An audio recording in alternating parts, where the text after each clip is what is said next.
Okay, so now we are going to talk about, in this video, we are going to talk about the clinical features, which includes symptoms and signs of hypertension. So कौन से symptoms और signs हमें show होते हैं? First of all, जो symptoms हमें show होते हैं, they are mostly asymptomatic. Asymptomatic मतलब कि कोई भी हमें symptoms show नहीं हो रहे होते hypertension के केस में, unless कि कोई ना कोई test या कोई examination नहीं perform की जाती उनके ऊपर, patients के ऊपर. Second thing, suboccipital pulsating headache. Suboccipital means कि at the back of the head आपको एक pulsating किस्म का headache feel होता है. Okay, depends upon the day or night. Third thing, आपको hypertensive encephalopathy. This is another symptom which includes different kinds of. It can be a question that can be asked. What is hypertension? What are the symptoms of hypertensive encephalopathy? It is a kind of a brain dysfunction. और ये brain dysfunction neurological symptoms show करता है, जिसकी वजह से patient को different kinds of symptoms show होना शुरू हो जाते हैं और इसमें ब्लड प्रेशर इंक्रीज होता है ऑफ कोर्स. और वो सिम्टम्स होते हैं सोमनोलेंस मतलब बहुत ज़्यादा नींद आती है, कंफ्यूजन, विजुअल डिस्टर्बेंसेस, नोजिया और vomiting. After that then we have the symptoms of secondary causes, और उसके बाद symptoms of complications. Secondary causes के सिम्टम्स जो हमें शो होते हैं, जो कि हम पिछली वीडियोस में ऑलरेडी पढ़ चुके हैं, about pheochromocytoma. Pheochromocytoma, which it is a secondary cause, or it is a secondary cause of hypertension. और ये हमें मिलता है with may present with episodic hypertension along with anxiety, palpitation. Palpitation means कि एकदम से हार्ट बीट का तेज हो जाना, perspiration बहुत ज़्यादा स्वेटिंग होना, पेलर मतलब स्किन का पेल हो जाना, tremors, nausea and vomiting. और complications, symptoms of complications जो show होते हैं, that are heart failure, stroke and renal failure. So basic points, if you want to stop the video to learn these things right now, you don't have to go and study right into the book. You can just learn everything from here. It's fine because this is a book I'm using to study. So just uh, talking about important points ताकि वो ज़हन में रहे और ज़्यादा detail में ना जाना पड़े, only for the exam point of view. Then there are certain signs. Signs in case कि आपके hypertension के ऊपर क्या signs आपको show होते हैं, what kind of features जो कि present होते हैं. Majority of the patients में high blood pressure is the major sign, और बाकी patients के अंदर आप देख सकते हैं कि it's an abdominal brute जो आपको feel होता है, जो कि हमने already discuss किया है. और पिछली वीडियो में that abdominal area के अंदर आपको एक normal किस्म की sound feel होती है using a stethoscope, and that is because of renal or renovascular obstruction and delayed, आपको एक delayed femoral pulses भी show होती हैं. Delayed femoral pulses means जो femoral artery जो कि आपके लोअर लिम्बल एरिया से गुजरी होती है, वहाँ पे आपको delayed femoral impulses show होती है. Other than that, the complications, features of complications, mostly आपको हार्ट से रिलेटेड फील होती हैं. हार्ट से रिलेटेड क्या फील होती है? Left ventricular hypertrophy. Left ventricle, this is the heart right here. This is the structure of the heart and this is the area of the left ventricle. और left ventricle के area में hypertrophy हो जाती है, means के उसकी जो walls हैं they start to become thick. Other than that the space within also ये भी एनलार्ज होना स्टार्ट हो जाती है, सो हाइपरट्रोफी होती है. उसमें क्या क्या हमें प्रेजेंट होने को नजर आता है? Prominent left ventricular apical heave. Okay, ventricular apical heave means के आपको बहुत ही स्ट्रॉन्ग किस्म के साउंड सुनाई देते हैं, बीट सुनाई देते हैं, वेरी फोर्सफुल. और वेंट्रिकुलर एरिया जिसकी वजह से ये शो करता है कि there is some kind of hypertrophy in the heart. After that is loud aortic second heart sound and fourth heart sound. What are the second and fourth heart sounds?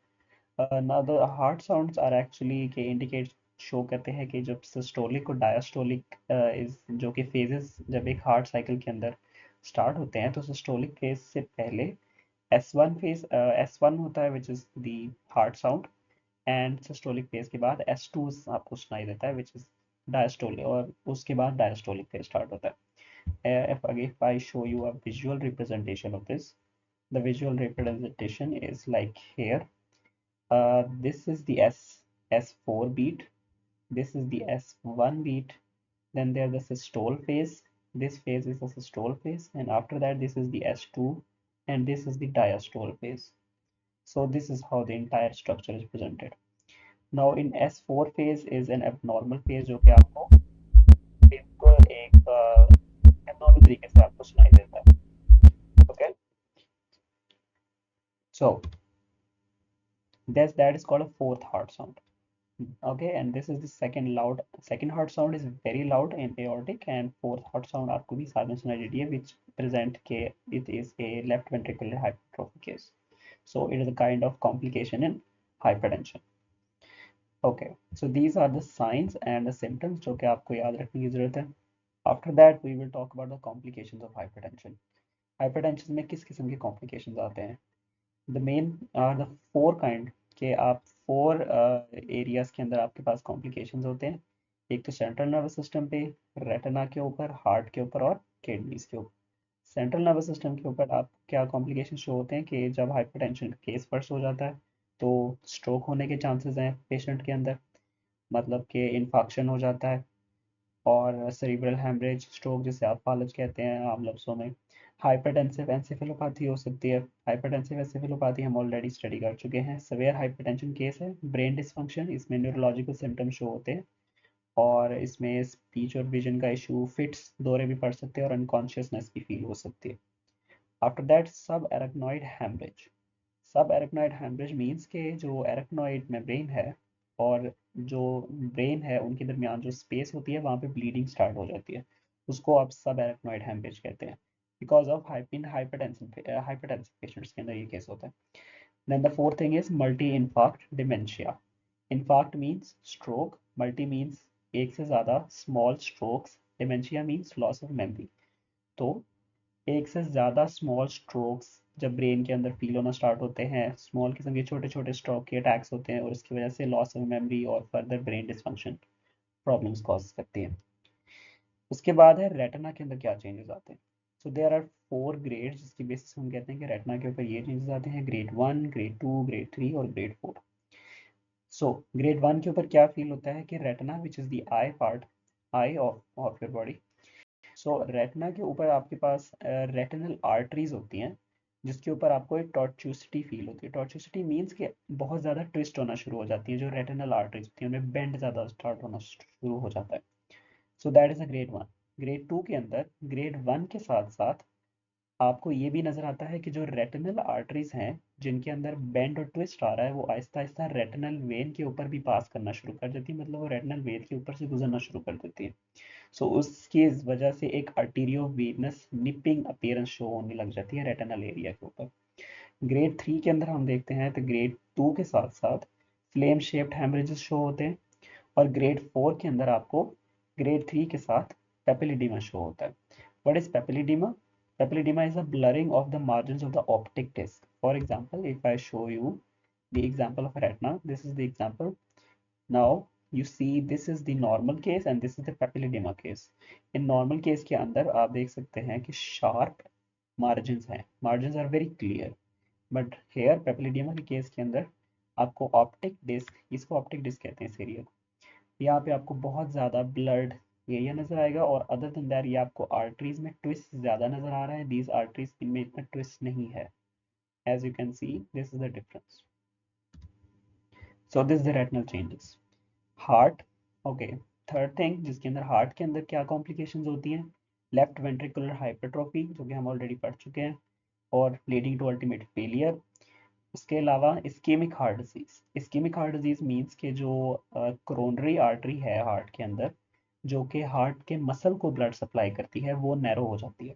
So ultimately causing ischaemia. Third is point is aortic dissection. Aortic dissection means के जो aorta की inner lining है, heart के अंदर जो aorta होता है this, उसकी जो इनर लाइनिंग है, इनर वॉल के अंदर टीयर आ जाता है, और उस टीयर की वजह से जो ब्लड इसमें से सर्कुलेट कर रहा होता है वो एओर्टा वॉल्स के अंदर चला जाता है. सो that causes complications. उसे हम aortic dissection कहते हैं. उसके बाद किडनीज में क्या इशू आता है, हमें प्रोटीनयूरिया नजर आता है और ultimately renal failure, basic point. So these are key चीज़ें कुछ याद रखने वाली हैं, कुछ समझने वाली हैं, पर ज़्यादा it's mainly to memorise these things. After that what are the investigations, हम क्या इन्वेस्टिगेशंस करते हैं, मतलब कौन से टेस्ट परफॉर्म करते हैं ताकि हमें हाइपरटेंशन सही तरह से एवेल्युएट हो सके पेशेंट के अंदर।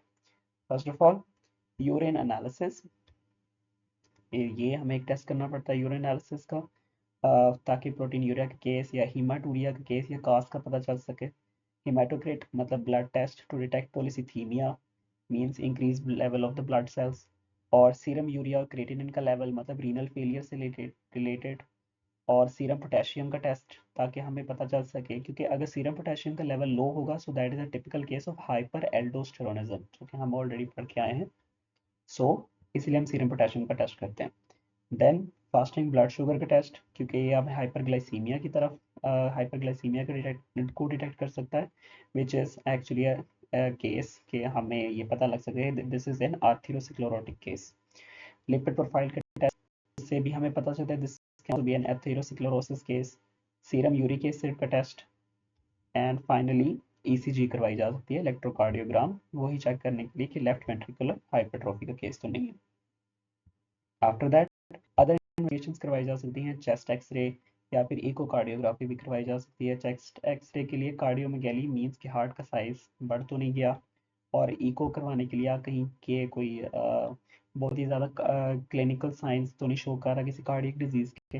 अगर कोई स्पेशल इन्वेस्टिगेशंस करने हैं तो के लिए if you want to study more you can do this as well. After that हम बात करते हैं हाइपरटेंशन को मैनेज किस तरह से किया जाता है। हाइपरटेंशन को मैनेज इस मैनेजमेंट इसकी वेरी सिंपल जनरल मेजर्स में हमें पता है कि वेट को रिड्यूस कर दिया जाए, अल्कोहल की कंजम्पशन कम की जाए, स्मोकिंग को रोका जाए, और सॉल्ट के इंटेक को कम करना पेशेंट के अंदर, जाहिर सी बात है, और स्ट्रेस को अवॉइड करना। These are the general measures. और second kind of measure is the use of antihypertensive drugs. अब जो ड्रग थेरेपी यूज होती है उसमें अब एक फिजिकल थेरेपी पर्सपेक्टिव से एक जो मेडिसिन के एग्जाम की स्टडी कर रहा है, I don't think he need to understand, if he wants to that's well and good, but right now at the need of the hour is के आप ड्रग के सिर्फ नेम्स याद कर लें, that should be more than enough for now. And the name of the drugs के thiazide diuretics use होते हैं, बीटा ब्लॉकर्स यूज होते हैं, इनहिबिटर्स होते हैं, कैल्शियम चैनल होते हैं, और ब्लॉकर यूज होते हैं। ठीक है, अब these